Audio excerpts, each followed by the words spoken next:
basement of a commercial building. This will house our power feed equipment.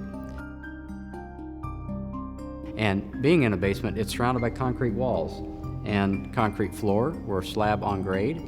And then the ceiling is also steel. So the building could literally burn down around us and we should be able to survive that. This is an awfully big room, but it is intended to house up to 4 of those power feed equipment systems for up to 4 cables.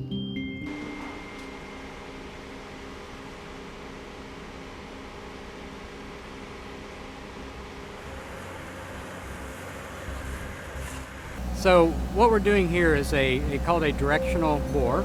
It can change direction, so it can go left and go right. We have a wire line throughout the pipe they make a connection each time. It's sending us back information here. We know which azimuth or north heading we need to be on. Doug will calculate what our next joint will need to be to stay online. I plot each shot on the paper as well as bring it up on the computer. I just like to do it by hand. It gives me more of a visual as far as where we're at and what we need to do. The drill goes in at a shallow angle, and once it gets down to the depth that's required, then it levels off out under the street, under the beach, and out into the ocean, about a half-mile offshore.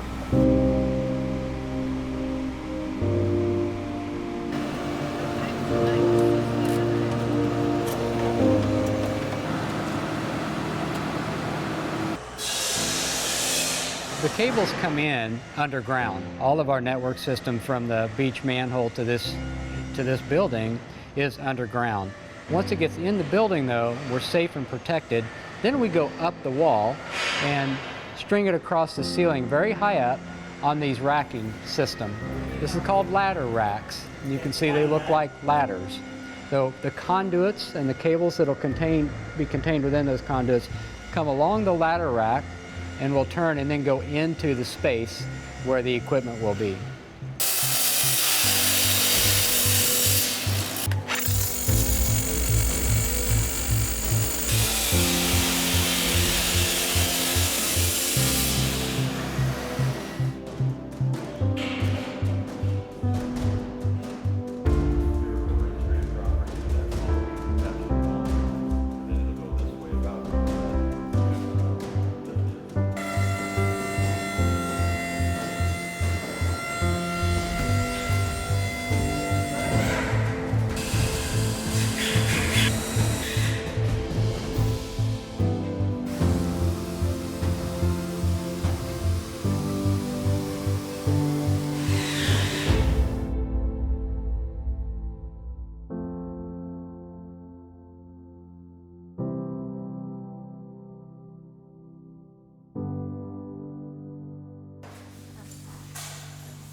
Guam being a natural point in the Pacific that is U.S. owned, U.S. protectorate, Russ and I started to explore the possibility of landing the cable here in Guam with GTA.